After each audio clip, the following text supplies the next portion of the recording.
Thing is, as though that was called the Stanley Miller experiment in the 1960s. They tried to recreate the whole beginning of the Earth, life creation. They did a lightning, yeah. They shocked water, and then they created some kind of amino acid, right?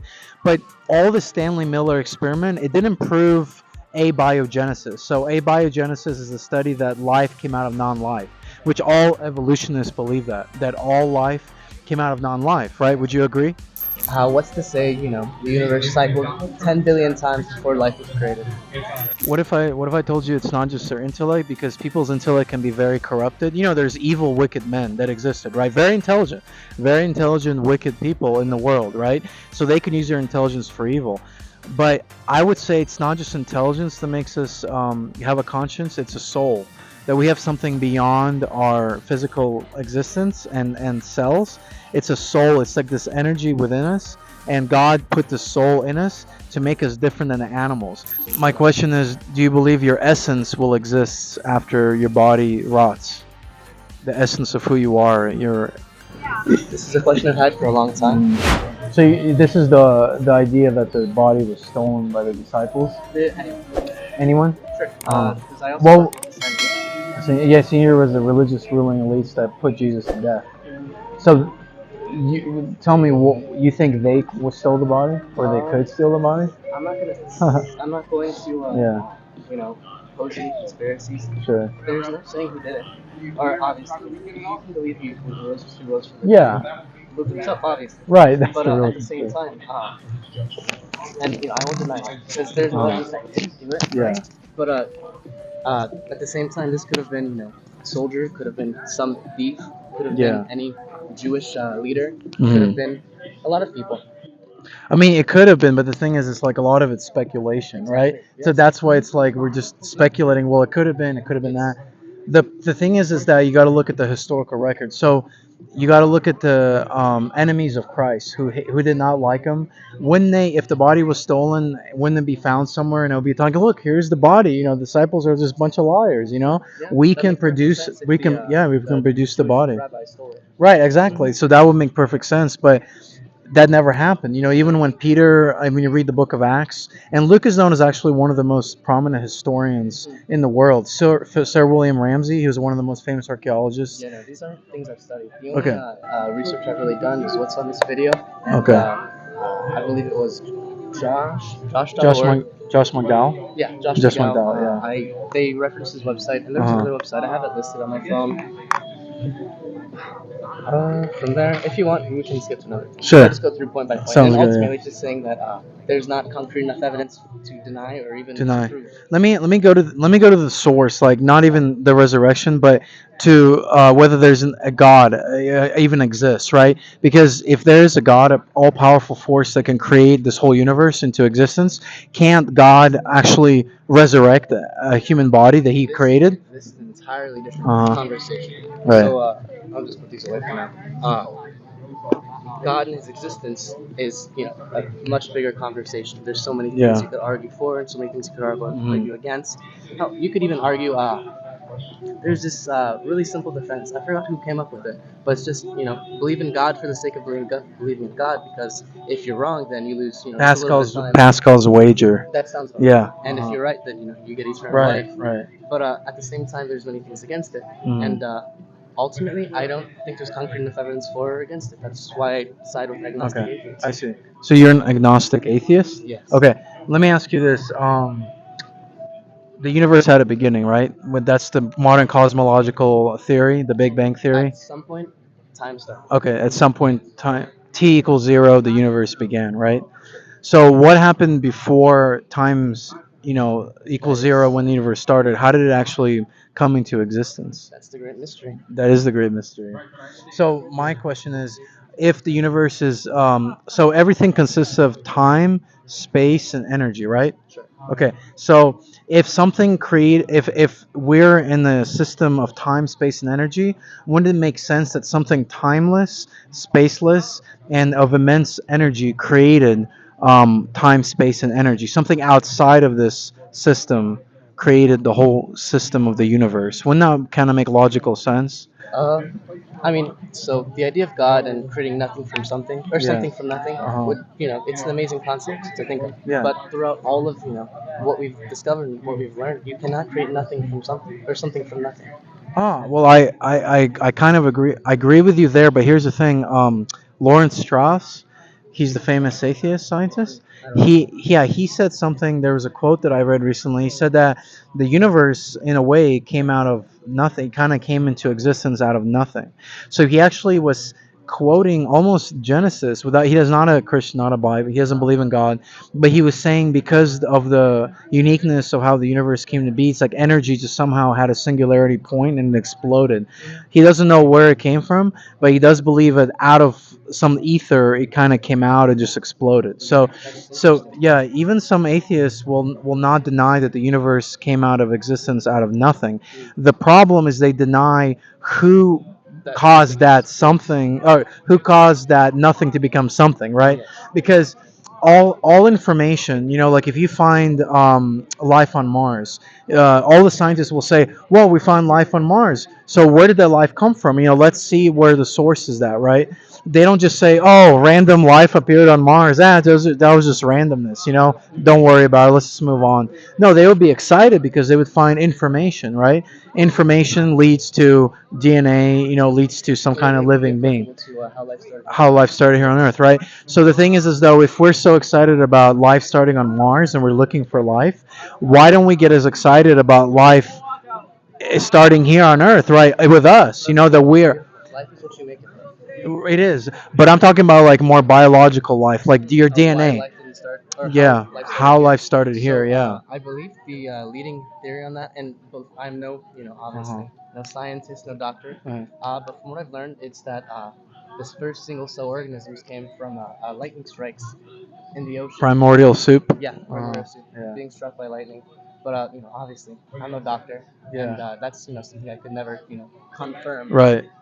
What's your name again? Max. Max. Slavic. My name's Slavic. Slavic. Yeah. So Max, the thing is, though, that was called the Stanley Miller experiment in the 1960s. They tried to recreate the whole beginning of the Earth, life creation. They did a lightning. Yeah. They shocked water and then they created some kind of amino acid, right?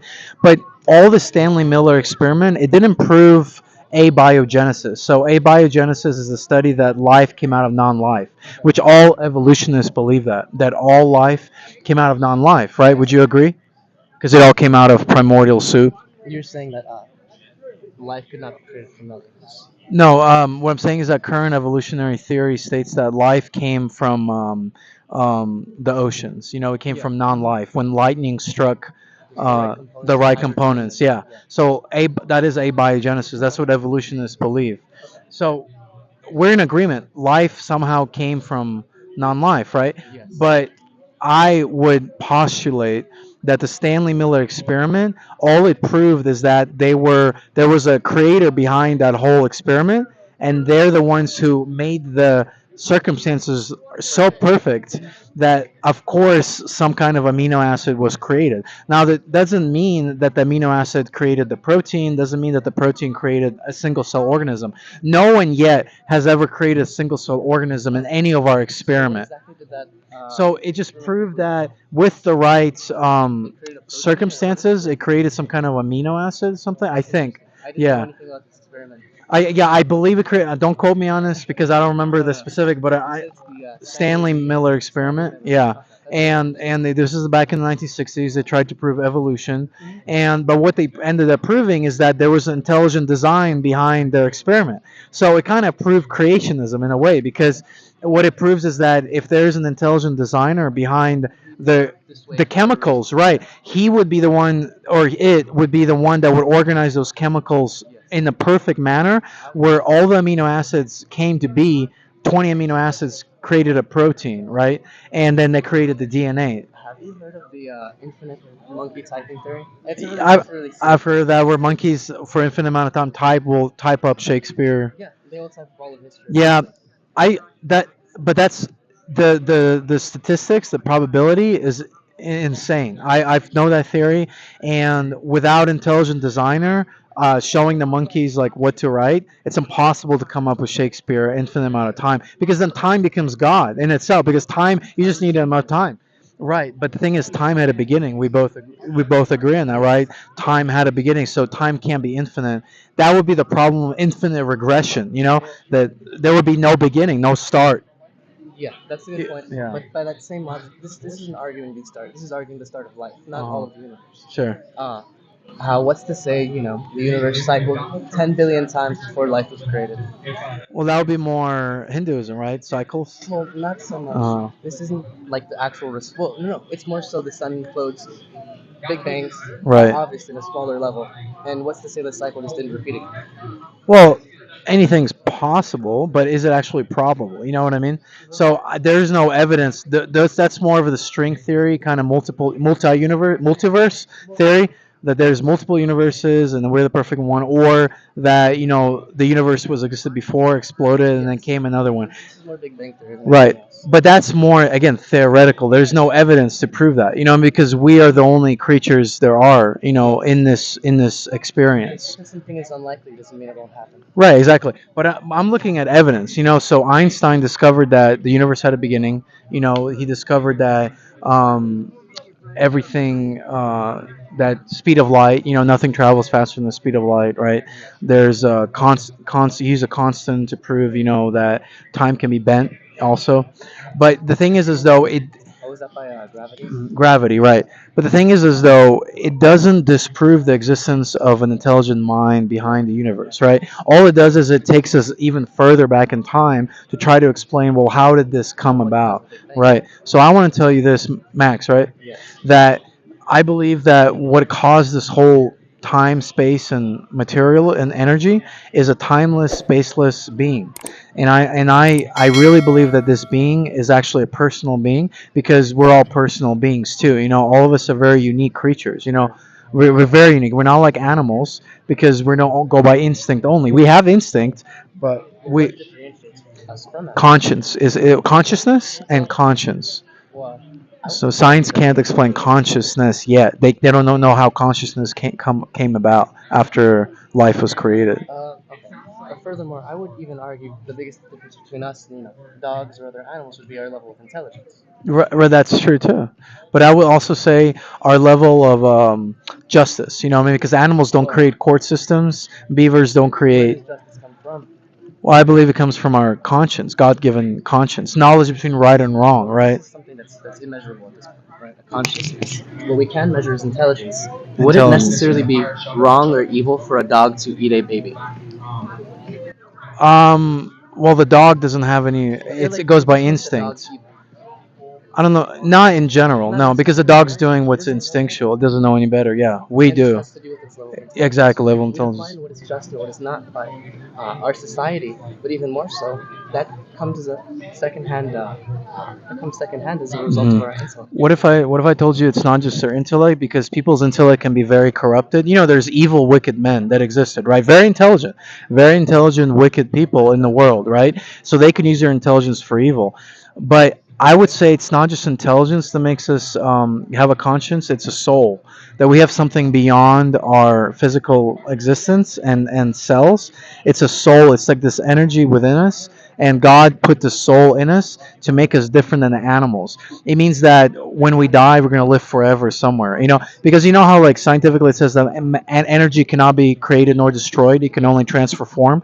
Well, that proves the existence of a soul. So if you die, your energy, it's not going to be destroyed. It's going to go into another form of existence. And so I believe that form of existence will be heaven or hell. Not necessarily. I'm sorry, not with the heaven or hell thing. Sure. This is more to do with this is the law of energy, right? I know you have to go soon. Somewhat, yeah. I'll wrap things up. Okay. Or well, we can wrap things up. My point was going to be that a consciousness or a soul, you're kind of equating these things, right?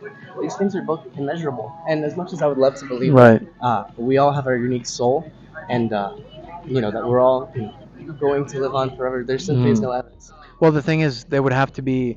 So there's evidence for, like the creation behind the universe, but it doesn't necessarily prove the evidence for Christianity, Buddhism, Islam. That's a different type of evidence.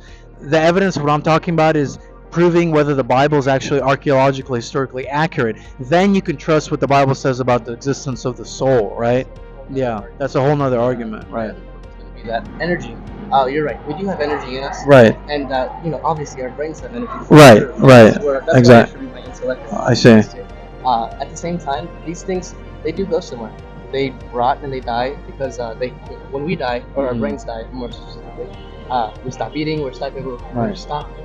We're stopping the thermal dynamic energy. But my question is, do you believe your essence will exist after your body rots? The essence of who you are, This is a question I've had for a long time. Obviously. And that's what the Bible answers. Yeah. The Bible says that there is life after death. My question to you would be, is nothingness so bad? Nothingness? It depends whether, are you depressed? No, I mean... You're not depressed? Do you love relationships and people? Okay. I mean, I don't want to get personal. Yeah, no worries. I'm a happy guy. Yeah, I'm happy where I am moving forward. But at the same time, think about how you were before you existed. I'm just blackness. I don't know, nothing. Nothingness. Right. And is that necessarily like a super wrong or evil or horrid idea? Just for peace. I wouldn't say that's a horrible. I'm just saying that when you have life, you don't want to be nothing anymore, because life is, you don't want life to end.